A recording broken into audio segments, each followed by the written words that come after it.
Barry. I'm the coordinator for the Cool Coalition from UNEP, and look forward to hosting this session today on global financing action.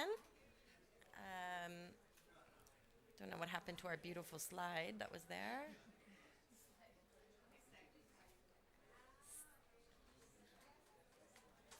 There we go. Financing action on cooling. So I don't know how many of you felt hot when you were outside standing in that very long line today, but I certainly was. This year has been the hottest year on record, and September was actually the hottest month on record. I think we keep breaking records, no? The emission gap report's title was Broken Record, because we are breaking a lot of records in terms of global warming of the planet. And so it's really important with these extreme temperatures to put a spotlight on cooling. Cooling protects people, as all of you know here today, from the rising temperatures, from food quality and safety, for vaccines, keeping our economies productive. It's also really important for climate justice because often it's the most vulnerable and poor populations that are hardest hit by climate impacts, such as rising temperatures, and they're the ones that have the least access and are the least prepared. But of course, the flip side of the cooling challenge, as all of you here know, is that, if we continue with cooling growth as business as usual, it will lead to a doubling of greenhouse gas emissions by 2050. And we certainly can't allow that to happen because it will just lead to more heating and more cooling. But there are solutions, and that's what we're here to discuss today. And those solutions will allow us, as an upcoming report supported by our sponsor, Clean Cooling Collaborative, and the Danish government will be launched tomorrow, the Global Cooling Watch. And that will show that we can actually meet cooling demands for 3.5 billion additional people while slashing emissions and saving trillions in power sector investments and for end users. The question is, and that's one I hope we can answer today, how can we deliver these benefits? How can we leverage that savings in power sector investments, that saving for end users from efficiency through business models that can give that benefit to the consumers? Well, some of the things we've shown in the report that's coming up, but I won't give you all the gems, you'll have to wait for tomorrow, is that governments have to introduce aligned policies. And the three key policies the report focuses on or shows in terms of achieving significant emissions is a reduction of demand through passive cooling, and passive cooling measures, not just for buildings, but also for the cold chain, improvement of energy efficiency standards, and accelerated phase down of HFCs. These three policies aligned and coordinated can actually allow us to achieve these significant emission reductions and $1 trillion of investments. On the other side, finance needs to be increased, and that's what we want to talk about today is how, although sustainable cooling saves lives, it does, and is on a life cycle cheaper, it does have the barrier that sometimes it can have a higher upfront cost. But there are many business models, proven business models that we'll hear about today that help spread the cost over a longer period of time. There's consumer financing innovations that allow for consumers to have access to these products through on-wage financing or on-bill financing. There's public procurement. There's cooling as a service. There's significant public-private partnerships and also incorporating cooling into development banks, lending practices, which is we're hoping to hear a little bit about today. So there is a lot of opportunity to tackle these barriers and scale up cooling. And last, we must tackle the barrier on information. So what we're talking about today, and it's a bit funny because I look at the audience. I mean, we're all experts here. And I was really hoping that this speech was going to go to people who don't know anything about cooling. But, I'm giving it to people here who are like, yeah, okay, like you can sleep while I'm talking. Aside from the picture of me and palm tree behind me, which will wake you all up because I look like a palm tree. But I really think that, a lot of reports show that sustainable cooling is not more expensive. We just need to get the finance models right and the instruments right and the business models right. And so can we spread that? The discussion we're going to have amongst ourselves today, can we promise each other that we're going to go out and at least meet one person out there that doesn't know anything about cooling and tell them about this story that we're going to talk about now? So with that, I'm going to invite our experts up, which is most of the audience. So sorry. Yeah, I'm sorry. I mean, I think most people are still stuck in the lineup that they didn't anticipate because it's very long today. So first, I'll invite Mr. Chandrasekhar Govindarajulu. I hope I said that right. Yeah, Acting Manager, Energy Climate Finance from SMAP, World Bank Group, to join us. Please join us on our cozy podium setup. Helen Walter Terioni, Director, Global Climate Policy, Train Technologies. Noah Horowitz, Director, Clean Cooling Collaborative. Michelle Farrell, Senior Operations Officer, International Finance Corporation. Hubert Zahn from the Energy Commissioner of Ghana, the Energy Commission of Ghana. And Sudhir Perla, Managing Director for Tabreed Asia and Country Manager of Tabreed India. Okay, well, good. So I'd like to first kick off the intervention with maybe having Chandrasekhar give us an overview of the criticality of finance to ensure a sustainable cooling transition. Yeah. Here.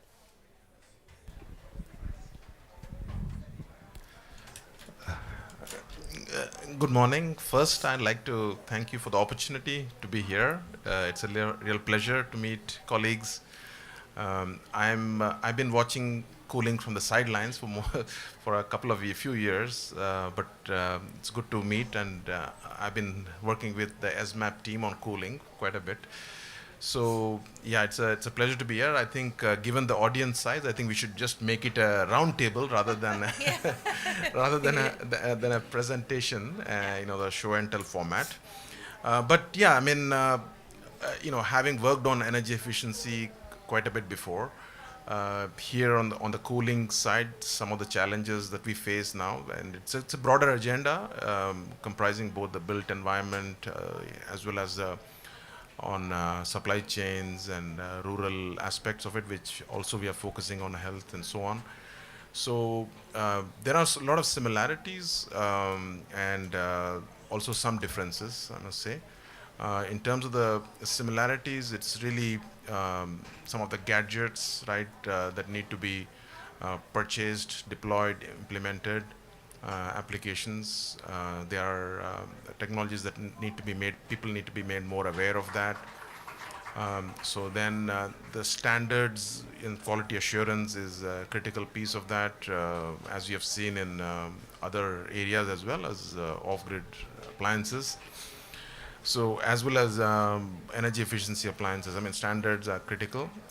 And to really get the market moving, you need to have the enabling environment, as we all know, and support for the government, support to the governments, and their leadership is really critical in that. So in terms of the business models, I think you, Lily, already highlighted all those different options. I think this audience is probably well aware of those. The critical piece there, the way at the World Bank we are seeing is that we try to integrate cooling as much as possible as part of World Bank operations.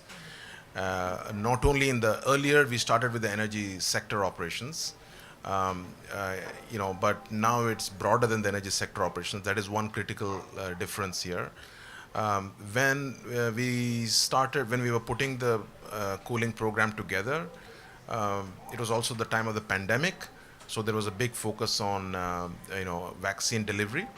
So we reached out to our health sector specialists and operations because there was a big push. So that has been another element, and then also on the agriculture side and schools. So all those have been very nice pieces. But what we're finding is also that the effort it takes to implement those projects in the other sectors is also much more than it would take in an energy sector, because in the energy, people working on energy are generally more familiar with GHG emission reduction calculations, for example, and the market organization and so on, and business models thereof.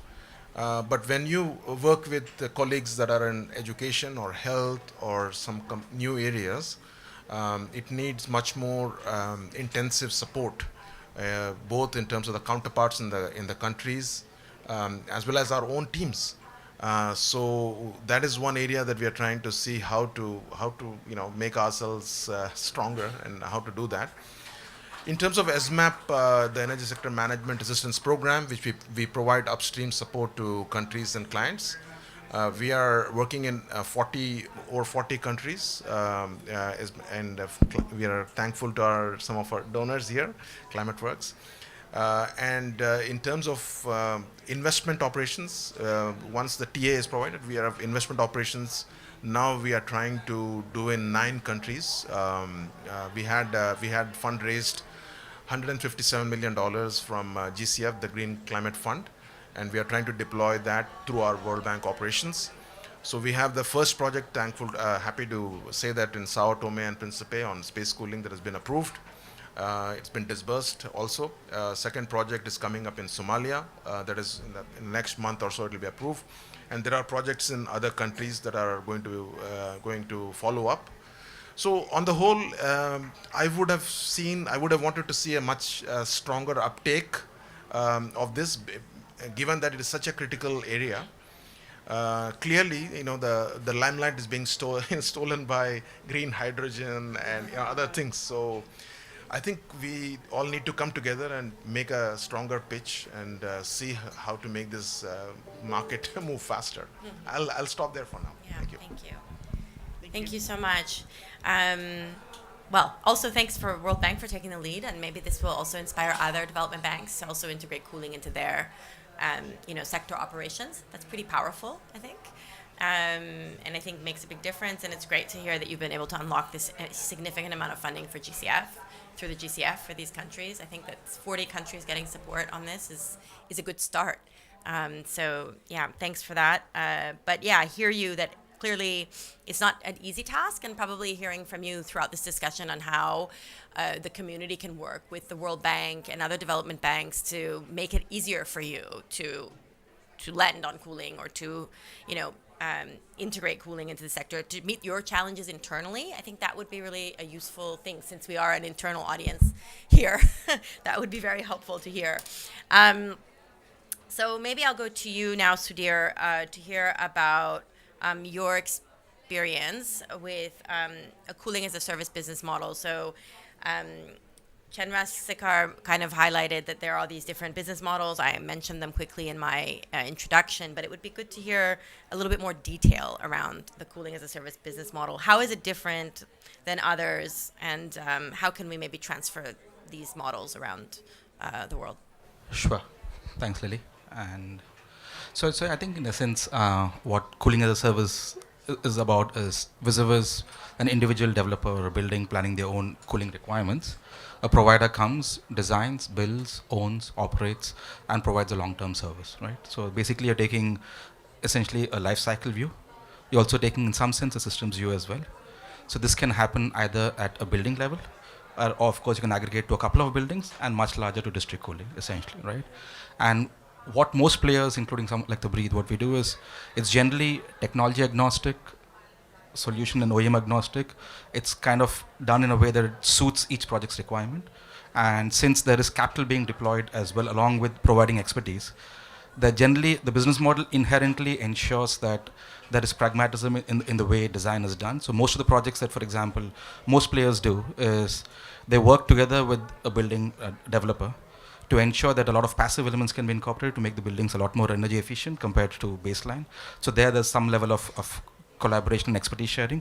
Once that's done and the residual mechanical load can be optimized, then looking at that through more innovative business models is where the opportunity comes. And why it's important to incorporate both passive as well as financing along with design elements is because ultimately in cooling as a service, you get paid for what is consumed on an ongoing basis. So to the extent there is overinvestment and overcapacity, which doesn't become economically viable for the end users, we've seen many times where basically the model doesn't survive, right? So in some sense, a long-term view becomes an inherent part of the business, and we are incentivized to make sure that you only put what is required to be done. And once that load or the cooling demand is right-sized, and then you can design, and since the expertise of most cooling as service providers, including the Breathe, is essentially to make sure that, like I said, you bring the right technology, and bring the right financing solution as well for the project to provide cooling on a long-term basis. It kind of helps scale acceleration of more sustainable technologies. As perspective, the Breathe as a company, we provide cooling as a service for about 450 million square feet of built-up area. And this includes, of course, small standalone plants, which at a building level, and much larger district cooling plants. And because you're bringing financing as a part of the offering, once that's done, it offers 3 or 4 key benefits, right? The first is it opens up access to a variety of capital sources which otherwise wouldn't be possible at a building level. So we, for example, have a green bond financing framework, so that opens up the possibility for green financing to go into the cooling market than just in renewables. That's one. And along with that, I think what it also enables is basically the possibility of just having a pay-per-use a model where people pay for exactly what they use, and yeah. So we're a listed company and we have a platform with IFC as well. So brings in the possibility of DFIs, public markets, along with everything else. So I think that's where cooling as a service kind of brings in the possibility of a large-scale adoption of sustainable solutions and bringing financing into the market, essentially. No, and the idea of incorporating passive cooling into that is a good one also, because we hear a lot about the challenges of how to finance passive cooling. And so this seems to be one of the options that can be used to scale up passive cooling solutions. If I can just segue to you, Hubert, to ask you, I mean, we've heard now from World Bank, we've heard from private sector. How is Ghana addressing the challenge of financing to scale up, more efficient equipment, refrigerators, air conditioners? Can you share a little bit about your experience? So thank you very much, Lily, and hello to everyone on the co-panels. Yeah, so Ghana, Sub-Saharan Africa, is trying as much as possible to also be a champion in terms of setting the pace. There is always this notion that when can this be done? And also you need some people who act like the laggards. They want to wait and see whether it's possible to be done or not. And so we have taken the challenge, the bull by the horn, and we've realized that it's not been easy. Most predominantly, items in terms of cooling appliances are imported into Ghana, so we don't have manufacturers. Unfortunately, most of these items are importation of used, obsolete appliances. Also because of the cost of the product. And so predominantly the market has been used products, but we also needed to set the minimum performance standards to find a way of supporting some of these people. Because at the end of the day, you are spending cheap to buy the appliance, but you are going to spend a lot in terms of the electricity cost. And that is very critical for us.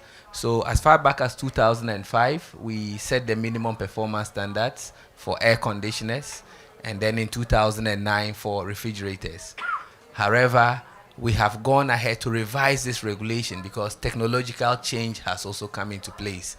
So last year, November 2022, Parliament passed the regulation to revise refrigerators and air conditioners.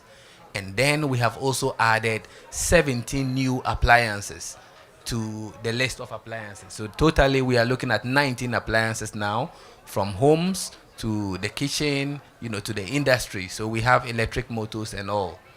Now, having done this as part of the policy from government's perspective, how does the consumer get these products to use? It's also about the cost, as we mentioned. So we came up with some innovative financial mechanisms. First of all, in 2012, we came up with a rebate, where we help people to replace by turning in their old obsolete appliances. They got a coupon to be able to buy a new efficient one. That worked for a while, but now we are also working with U4E, UNEP U4E, and through the Basel agency, we came up with the Eco-Fridges project. And the Eco-Fridges project is looking at the on-wage provision. So salaried workers or people who have salary through the mains have worked with partner banks. So first of all, we set an eligibility criteria. What is our criteria? We want a minimum of 3 stars in terms of the air conditions, but the refrigerant component should be R32 as a baseline. And then we have the refrigerator being 5-star, and then R600 being the base refrigerant. So vendors who can bring these products into the country will participate in the program. And I must say that these are highly efficient products.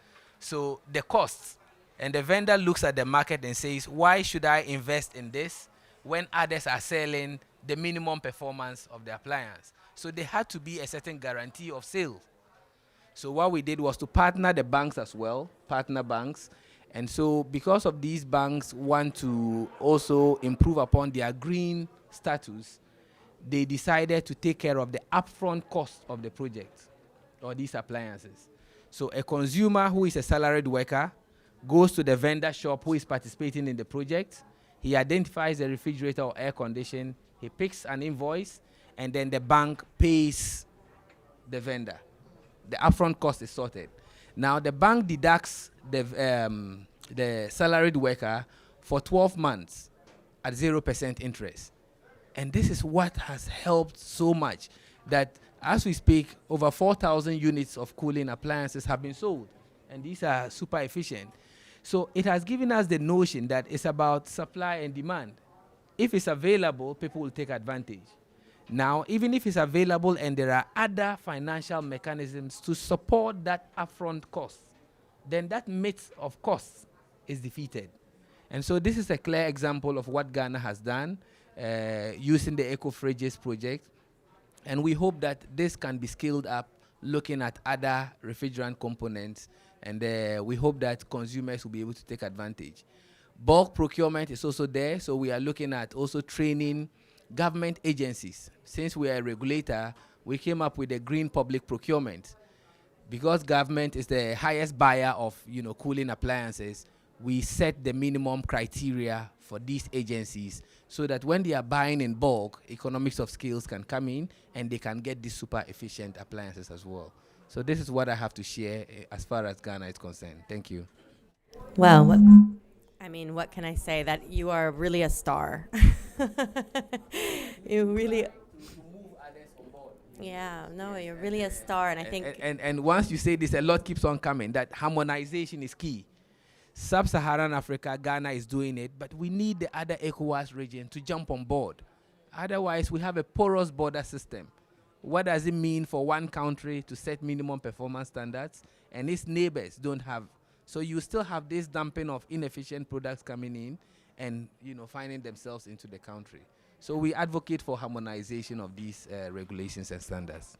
No, I think it's a really important point, the harmonization. We know in the report that's going to be launched, we found 115 countries have minimum energy performance standards, but they're not effectively implemented, or they're not updated, they're not at the highest, they're not setting the efficiency floor at the best levels. So I think the harmonization is very important. But also, your whole story on the eco fridges is very powerful. It's one thing for me to stand up here and say it's a good idea to do on wage or on bill financing. It's another for Ghana to share its experience on how you have now 4,000 units, deployed as a result of this financing mechanism. And it just shows this myth of efficient cooling equipment being expensive. It's really a myth. It just needs to be having the right business model and finance instrument to spread the cost over time for the consumer to be able to access it. And that message needs to be transmitted. So we're really grateful that you're here today, because this is on live stream. So we will we have it on live stream, and we will also keep it on record and try to spread the message to others. So thank you so much for sharing that. And the partner banks, they were local banks? Yes, so these are local banks. So Carl Bank, and permit me to mention. And then we also found savings and loans, Lesego. So not everybody has a salaried account. So for those who were doing savings and loans, they would work through the Lesego Bank, where they have a certain mechanisms while they are able to retrieve their monies from them. So that guarantee is settled for that. So we also urge other banks to take advantage. Again, most of the banks wanted to stay and understand how it was going to work. So the early birds took advantage, and I'm sure when we have more of them joining on board, there will be options. Otherwise, the challenge immediately is that everybody has to change his salaried account to a particular bank, and that becomes a challenge. So it didn't come without challenges. There are quite a lot of them, but we know how to go about it and find solutions towards that. Thank you. Maybe I'll transition to you, Noah, because I know, actually you've also had a role in the success of these cases. So I would really like to hear from you what your perspective is on how international climate finance and philanthropies can help create the enabling environment to scale such business models. I have formal comments on index cards, but let me first say thanks for being here, and great to hear your story. A huge success, and we help support the EcoFridges program. I'm Noah Horowitz, the director of the Clean Cooling Collaborative at ClimateWorks Foundation. And what I'm hoping we can all do, and all of those of you out there, you heard how 4,000 units were moved. How do we get that to 40,000, 400,000, and the millions of air conditioners and refrigerators that are being installed around the world?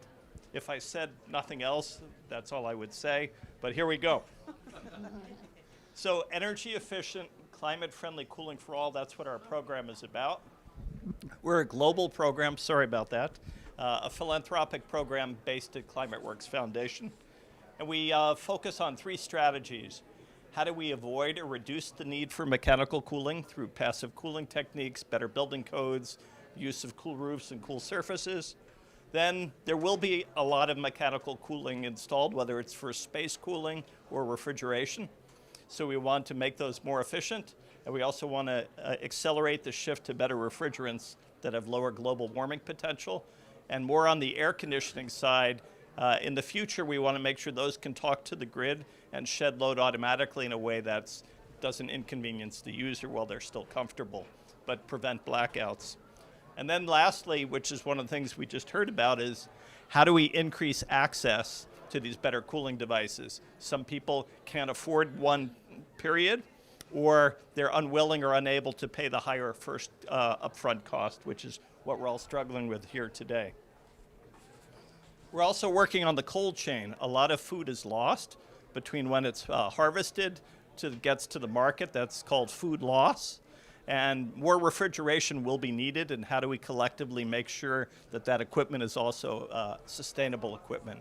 It's not so much a question of do we need a better black box, or I guess in this case it's probably a silver box, something in the field that's keeping the food cool and lasting until it reaches the marketplace. It's a question of access to financing, and that's the big challenge, I think, for all of us. So Lily asked us to talk about philanthropy. What is our role, and how can international finance help? I guess we play an important role at the very beginning. So let's analyze the opportunity, build the case for a policy. How do we get industry interested in taking the next step? We helped fund the EcoFridges project, and we funded some of the analysis that enabled SMAP to move forward with its great program. We also work with Cool Coalition and many other partners. We need to raise the profile of cooling. People don't know how many emissions are caused by this sector, how much growth is going to come, and that there are efficient solutions. And we want to make sure the message isn't just doom and gloom, that the planet's getting hotter and more people are dying. We need that message to be out there, but we also need to be talking and promoting and accelerating the solutions. Some examples of some of the work we've done is the Multilateral Fund. This is the first acronym I think I've used in 3 minutes, so I think I'm doing well. The MLF at the Montreal Protocol that works to phase down hydrofluorocarbon emissions. That was replenished, and I'm delighted to learn that my colleague to my left here helped make that happen. There's now $1 billion in round numbers that will go to converting factories so that they have lower HFCs or better refrigerants, and also hopefully that there'll be money to invest in energy efficiency. So that's $1 billion over 3 years, and the rules are being constructed right as we speak, I think. So the other part is scaling. We like to do the work up front, but philanthropy can't fund all the rebates that are needed to move things. We can't fund the factory conversions, but we're hoping other entities in this room and all of those of you out there can bring all the money that's needed to do the R&D. So this could be public money from government agencies. It could be from think tanks. And we need industry who's doing a lot as well to step up here. Financing is needed, that's critical, and we've got people who are much better experts than me on that, so I'll stop there. And then we need to raise the floor and make sure every air conditioner, every refrigerator sold in a country is a good one. We don't want many countries to be the dumping ground for the products that can no longer be sold elsewhere. I think I'll stop there. Other than talking about smallholder farmers, we need to find a way to get the refrigeration equipment in the hands of the farmers that need them. Thanks. Thank you so much, Noah. Yeah, I think the work of the Clean Cooling Collaborative has enabled all of us here to really elevate the cooling topic and address the various challenges from policy to finance to capacity to, raising awareness. So thank you for that. And it's important. And also thanks for reminding us that indeed it isn't doom and gloom. There's a lot of solutions, and I think that's what we're hearing today from all of you. And so with that, maybe I can turn to you, Michelle, to tell us a little bit about what IFC is doing, especially with Tech Emerge, but also in general on bringing innovative cooling solutions to the market. Right, absolutely. Hello? Great. Keep it close. Perfect. All right. Well, I mean, everything that we're hearing today on the panel, it's so interesting because IFC is really focused on that enabling environment for the private sector, right? And we've been really active in sustainable cooling through our Tech Emerge Technology Transfer Advisory Program. This program is supported by the UK, and it includes things such as green building standards, investments in temperature-controlled logistics, and a recent equity investment in a municipal cooling platform that you mentioned earlier with Tabreed. Now, we're aiming to expand our involvement significantly to drive private sector in this area with a 5-part strategy. So looking at thought leadership, development of transformative cooling systems, enhancing investment readiness, so trying to provide the technical assistance that's needed for that, and then also using tools such as blended finance and investment scale up. So, however, there is still that perception that is too expensive, right? We need to change that. And the inadequate financing for entrepreneurs and the high cost of capital is just driving that further, along with perceived risks and lack of long-term government leadership on this. But it's good to hear what's happening in Ghana. So now to really bring down the cost curve, we do need governments to implement policy incentives or provide blended finance for these tools. And things such as in the use of risk guarantees and new loan products like you've developed in Ghana, I mean, that's amazing. To really help private companies overcome the high upfront costs. And in the case of district cooling, to secure long-term offtake with neighborhoods and cities. So real estate developers, on the other hand, they need to understand that sustainable cooling can be implemented in emerging markets as part of a strong push to advance green buildings. So we actually work not only through our cooling programs, but through our program called EDGE, which is a green building certification that shows developers the business case to utilize passive cooling. So really taking that as your first step. And using this during the building design can really prevent a lot of these problems from happening in the first place. Now, investors face also sometimes long payback periods and expensive service networks for customers in remote areas, which is also another challenge. But of course, consumers, they need to know their options. How do we get to the end users so that they can understand what they can actually achieve, how fast this can be? And in short, we really need to work across the board to put in place the regulations, raise the standards, do matchmaking with innovators, which is very much what we do we act as an intermediary between the banks, the technology providers, and the end users to show that it is a business model that works. And really providing education, finally, for investors to launch new financial products specifically in this sector, which can provide quite fast return on investment.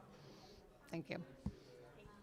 Thank you, Michelle, and also for highlighting that finance is about also policy. It's not just finance out there, but you really have to have the finance and the policy aligned. And if you do the enabling framework, what we call enabling framework, which maybe is jargon, but it's enabling finance, right?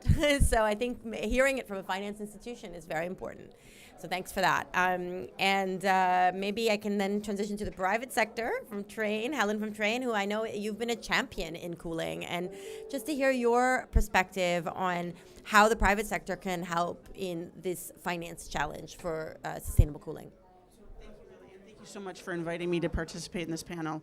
So a couple of things that come to mind. So first, let me tell you maybe about Trane Technologies so you know what I'm talking about. So We are. I was just told yesterday that we're the largest cooling manufacturer of cooling equipment in the world. And so that means that, and we kind of build everything, so we touch everything. So whether it's the cold chain, or if it's for buildings, or we provide energy services for existing buildings even. So, so deep retrofit of existing buildings. So I guess I'm going to challenge the folks out there to think about not just new buildings, but existing buildings, passive cooling, and the things that can be done to reduce the energy consumption there.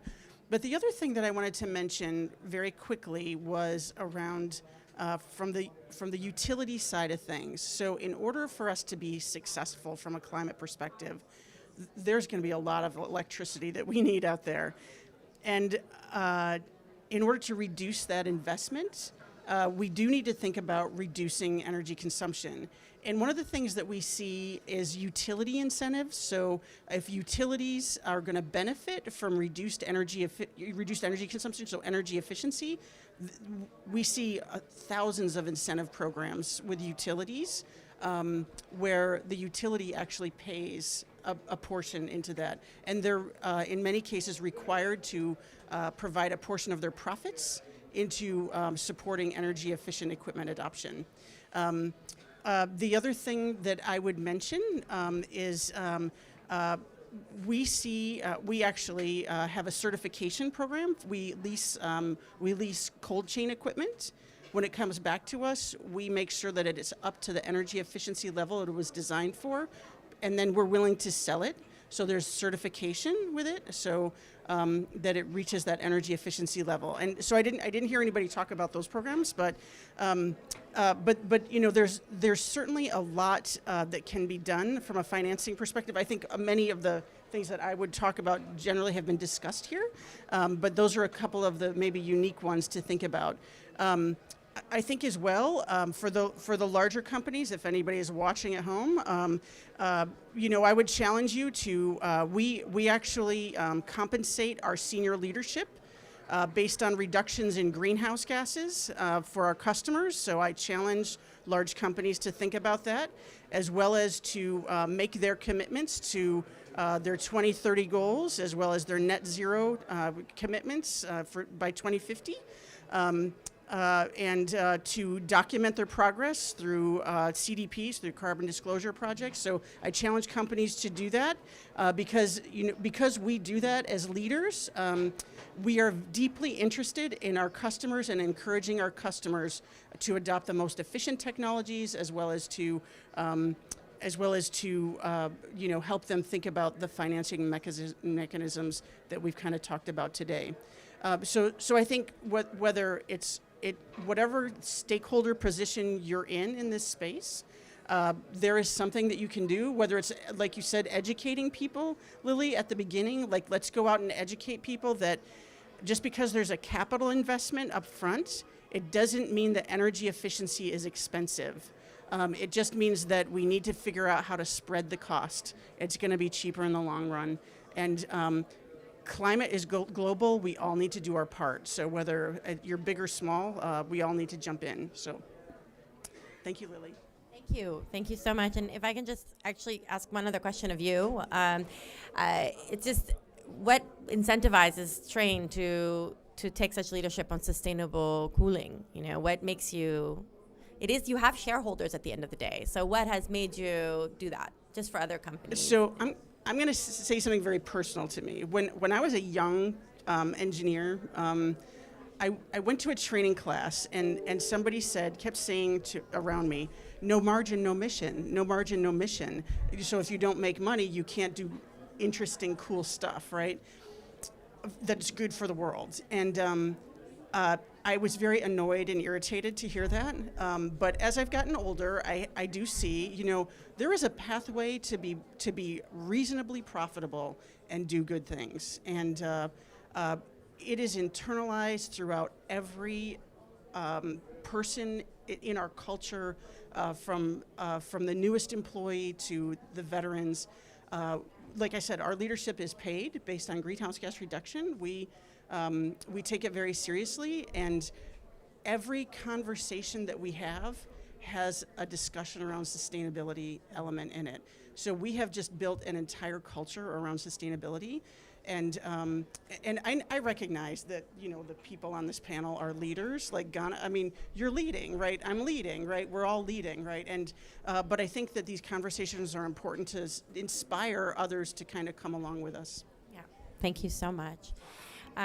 So I would like to give all of you leaders an opportunity to give comments on how you think that one, you can be supported to further scale the action that you're doing and what you need, and B, what it is that you think we can do for this challenge. So what is it that you need to further scale up? I mean, we heard when we started with you from the World Bank about your challenge, for example, and the need to have more people in the bank aware or putting this up front, the cooling challenge instead of green hydrogen or whatever, you know, maybe more awareness raising of that, perhaps.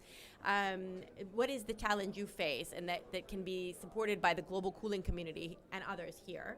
And what is it that you can do to help scale up, you know, or tackle this financing challenge from where you're sitting today? Maybe I can start with you. Sure, thank you. Chandrasekhar.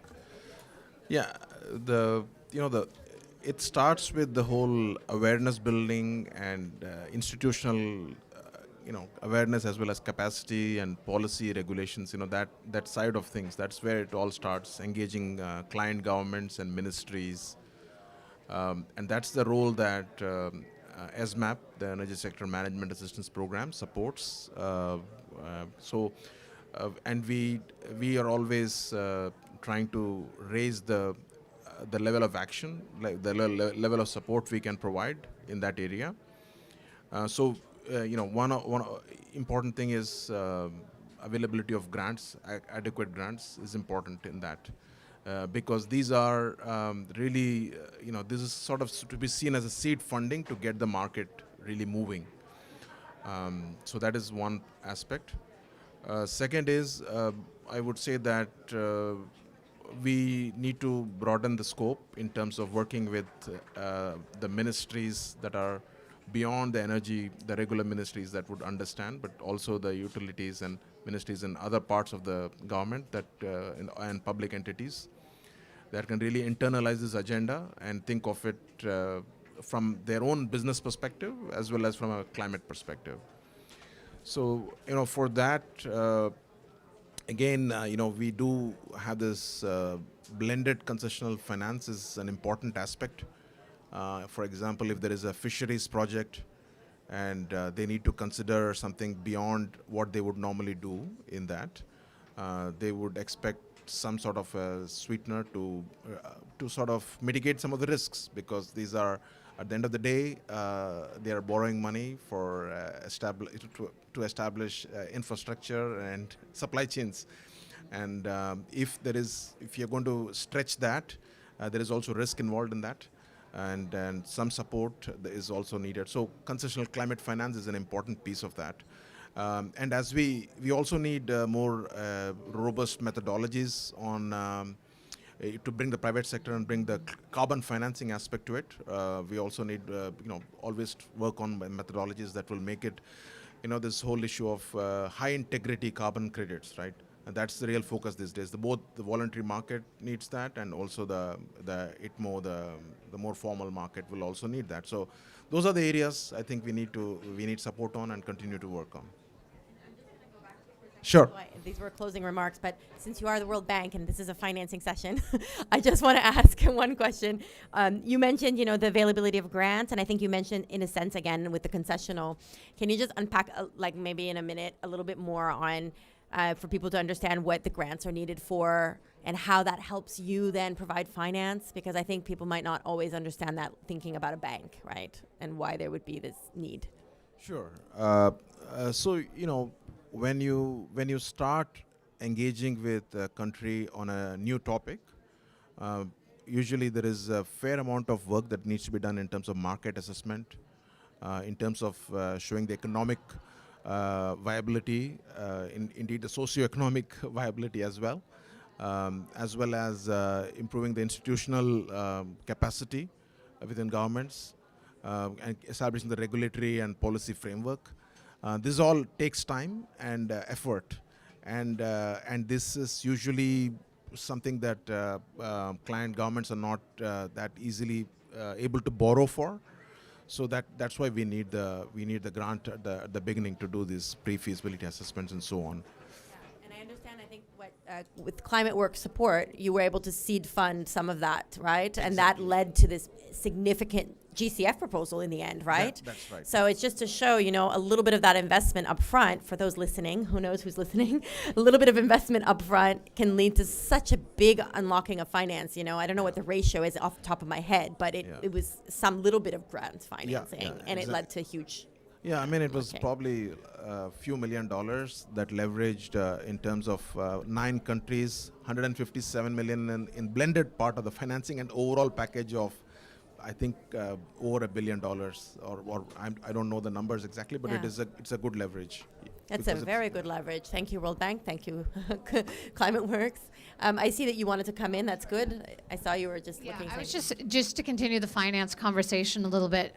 So just to give an example of one of these programs in scaling up finance, we were talking about Tech Emerge, and we've worked with over 30 tech innovators and matching them with over 40 adopting companies with 60 pilots and fields tests. So our support of $8 million in finance and technical advisory actually resulted in over $64 million in financing raised by these innovators. So it makes sense, to do this. Now, what IFC is doing in this space is we're currently approaching donors to establish dedicated funds for more of this and broader upstream technical assistance to develop these investment pipelines. So this is what we have to do. We have to gather the projects, we have to get it all together, and we have to match make people and donors and the money, the concessional finance. All of it has to come together. And we're also really targeting now, if we are able to achieve some of these grants, to have a focused, we are working with UNEP and the Green Climate Fund to design a private sector focused grant and blended finance facility focused on cooling that's targeting about 250 to 300 million in total size. So, bringing in this money, crowding in these funds, it does change the private market and makes a big difference. Thank you. Thank you for saying that. Now I'll go back this way to Helen, and then you, or Noah, did you want to go? You wanted to come in, maybe? Yeah. Okay. No, you go ahead. It flows. It flows. Rock, paper, scissors. I think that's an international. I want to spend a moment just to reinforce the fact that there are going to be 3 billion, B as in boy, billion more air conditioners installed around the world between now and 2050, according to modeling by the International Energy Agency. So what does that mean? As you had mentioned, that's going to put a lot of stress on the grid, and we've got a few choices. Do we have increased power outages? And that's in particular dangerous when people can't get the air conditioning when they're experiencing this extreme heat. We can run dirty peaker plants to meet this demand, or we can invest overly so in batteries to make sure that we can keep the air conditioners and fans running when the sun goes down and solar isn't being produced. So this is a way to get a faster and cheaper transition to the grid of the future that we're all striving for. And why are we going to have all these air conditioners? It's because the world is getting hotter and more humid in many cases, so much so that people can't live a productive life, aren't comfortable, and it can threaten their lives. So there was a thing called the Global Cooling Prize. This is the second acronym, GCP, that was led by the Indian government and Rocky Mountain Institute and many others, that showed it's possible to have an air conditioner that has 5 times lower climate impact than a conventional one. So how is that possible? 4 times more efficient, and it also, the fifth of the 5X is by shifting to very low GWP refrigerants. There were 2 winners, 2 very large air conditioner manufacturers and several other finalists. It showed it's possible. You cannot buy one today. What can we collectively do to help commercialize that? I'd love to talk to you afterwards about this. So we need to get those in the field, and we need to jumpstart their sales. And I think there's a lot of work people here and out there can do. It's going to require a lot of support. Factories are going to need money for R&D. We're going to need money to convert the factories, and we're going to have to help buy down that first cost, especially at the beginning. So let's see what we can do collectively there. And the various agencies that are here, we need your help. Thanks. Thank you for the call to action. And I have a handout. You are prepared.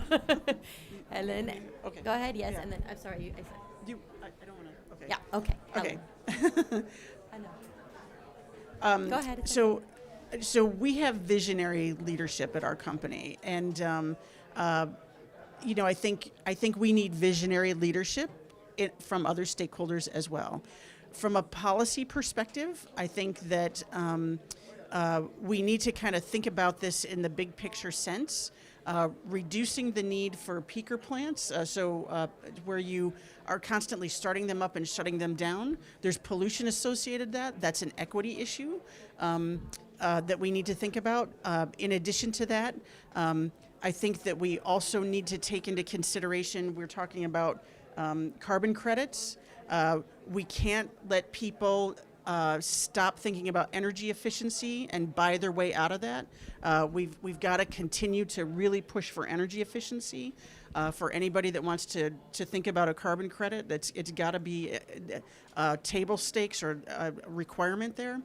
I think other policy considerations, we need to kind of keep talking to each other, having this continued dialogue around experts and leaders about how to move things forward and pull other people along. And so those are, and I think the 3 policy positions in the paper, I'm so excited, Lily.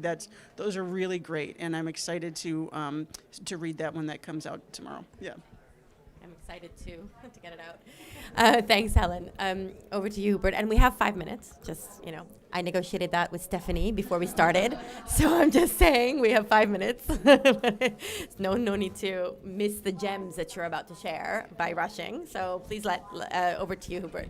Yeah, so in the case of Ghana, once again, I'm happy to hear about the policy aspect. As a regulator, it is important to have the policies in place. And in the case of Ghana, we have gone ahead to come up with the minimum energy performance standards, which are now in place. The question now is implementation. And I keep on saying that, look, it's one thing to do regulations, but these regulations without a clear strategy to enforce them will just become documents on the shelf. So where Ghana is now is at the point of implementation. And this is where we need the support, whether financial, to be able to beat that upfront cost theory that is in place. And the cooling is not just about air conditioners and refrigerators. Even the very basic comfort fans, helps even for the rural areas as well. So we have also added comfort fans, ventilating fans, and industrial fans as part of our regulations. So these are all part of the 17. And so the cooling promotion we are looking at is not just on air conditions, but even how do we support people to obtain fans, comfort fans for the very basic cooling needs. In Africa, it's quite hot. We are talking about global warming. I would say the world is boiling, it's not warming. So we need to know that it's no more a luxury to have cooling equipment. It's no more a luxury, it's a necessity. And how do we help people to take up these appliances at a very reduced cost in terms of payments? And most importantly, also meeting our Kigali amendment protocols. The Kigali implementation plan is in place. Thankfully, there was a decision that was reached in Nairobi on dumping. And we think that is also one of the key things. Once that decision has been made, how do we now help support this? So again, Ghana is clear. We have done the very basics in terms of coming up with the policies. Where we are now is about implementation. How do we get the support? And our doors are always open for that necessary support. The financial institutions are here. We need to rise. And we say that it's about action now and not just the talk show. Thank you. Thank you. Thanks. I think most have touched upon everything, and what I can just add is, of course, we've spoken about enabling finance, enabling environment, right? So it's, whilst, from a business standpoint, an enabling an environment would, of course, facilitate more larger adoption of cooling as a service kind of business model. I also see the big part of the problem basically in some ways in too much of focus on the supply side. I think no matter which country you go to, including a country like India, the whole focus is only on supply, which is basically, like you said, on green hydrogen and so on, but not as much on the demand side. The demand side, it kind of just ends up going to much smaller elements of energy efficiency, but there needs to be a lot more of a shift. And that's more of a mindset where basically, unless that shift happens to start looking at demand side more holistically, consumption, which is more mindful, and then looking at how that can be rebalanced across sustainable and thermal comfort for all. No matter what we do, this is going to be like, I would say, the Jevons paradox, because the more and more efficient we get, the more the consumption increases to kind of pretty much offset the gains that come from energy efficiency per se. So yeah, rebalancing from supply to demand, more mindful consumption, and then within that, having an enabling environment to ensure that thermal comfort can come for all is where I see most help needs to come. How that's going to come, all the best, Lily, I don't know. Well, that's a great way to wrap up. Thank you. No, just to say, I think if I could wrap up in a sentence, I don't think I can wrap up in a sentence, actually, so I don't know. But I think I heard key words from all of you in the closing remarks. We need the innovation, the 5X. We need to get together to work on that and help take that to market. We have no excuse. 5 times lower impact, climate impact. We should all be putting that on our priority list, how we can do that. And that takes me to the next point. It's never going to happen by one of us. And what I love about this panel is you have every part of the sector represented. And that is what we're going to need to actually make the transformation happen. We need finance, we need private sector, we need philanthropy, we need leadership from government. That is what we're going to need to actually make that transition. And that's also the last point that you were making. It's not just the regulation, but it's also the implementation. But very important, it's together, right? So the regulation brings the finance, and then you need to have the implementation. And that is something but none of that can happen without inspired leadership. And so I'm going to end with a call to action, which is to join the Global Cooling Pledge. It is being led by the COP28 presidency. We have over 50 countries that have signed up. We have several private sector that has signed up, and it calls for all of these actions, for minimum energy performance standards, for building codes, for accelerated action on HFC, for Kigali ratification. So join us tomorrow for the launch at 6:30 p.m. In Al Waha Theater, where we'll be launching this with the COP28 presidency, and look out for continuing our collaboration through Cool Coalition and also through UNEP, United for Efficiency, and all the other partnerships, including Clean Cooling Collaborative. Thank you very much for joining us today. A round of applause.